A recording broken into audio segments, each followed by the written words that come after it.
शेतकरी मित्रांनो नमस्कार. मान्सूनचा पाऊस गाडा आहे आणि आपली जमीनही पेरण्यासाठी सज्ज झाली आहे.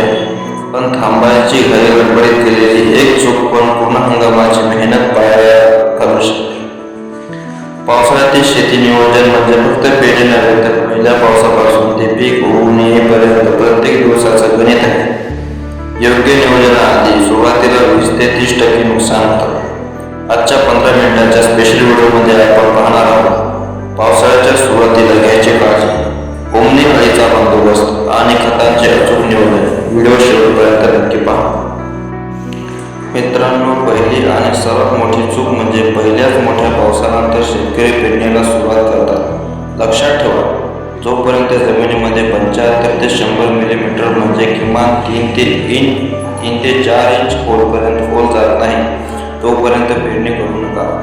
जर कमी ओलावर पेरणी केली आणि नंतर पावसाने 10 ते 15 दिवसाचा खंड दिला तर बियाणे जमिनीत सडून जाते किंवा कोवळी होऊन जळून जातात. त्यामुळे घाई न करता जमिनीची पोत आणि ओलावा तपासून पाऊस. दुसरा महत्त्वाचा टप्पा म्हणजे बीज प्रक्रिया, सीड ट्रीटमेंट. अनेक शेतकरी हा खर्च वाचवण्यासाठी प्रयत्न करतात, पण हा खर्च नसून विमा आहे.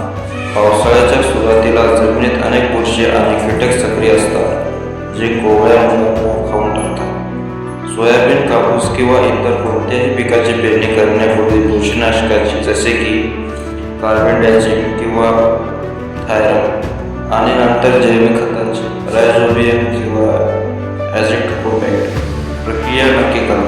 यामुळे बियाण्याची उगवणक्षमता 15% वाढते आणि सुरुवातीच्या काळात पिकाला कोणतीही रोगराई लागते.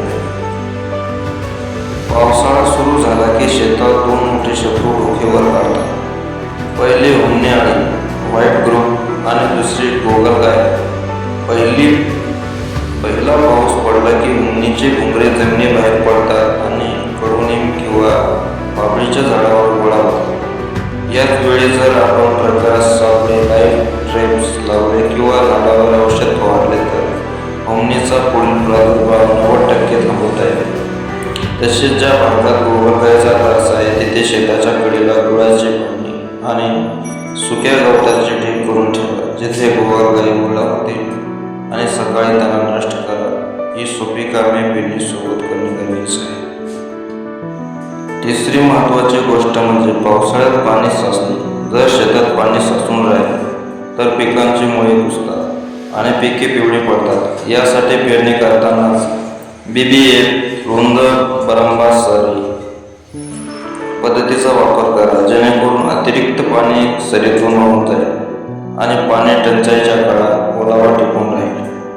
खते देताना ती उघड्यावर टाकू नका. बियाणासोबत किंवा बियाण्याच्या खाली पडतील अशी व्यवस्था करा. तर शेतकरी मित्रांनो, पावसाळ्याच्या सुरुवातीचे हे नियोजन तुम्हाला कसे वाटले? या टिप्स वापरून यंदा आपली शेती नक्कीच फायद्याची ठरेल. तुमच्याकडे पेरण्यासाठी जमीन तयार आहे आणि तुम्ही कोणते बियाणे निवडले हे मला खाली कमेंट करून नक्की सांगा. माहिती आवडली असेल व्हिडिओला लाईक करा, सर्व शेतकरी मित्रांच्या व्हॉट्सअप शेअर करा आणि आपल्या चॅनलला सबस्क्राईब करायला विसरू नका. धन्यवाद. जय जवान, जय किसान.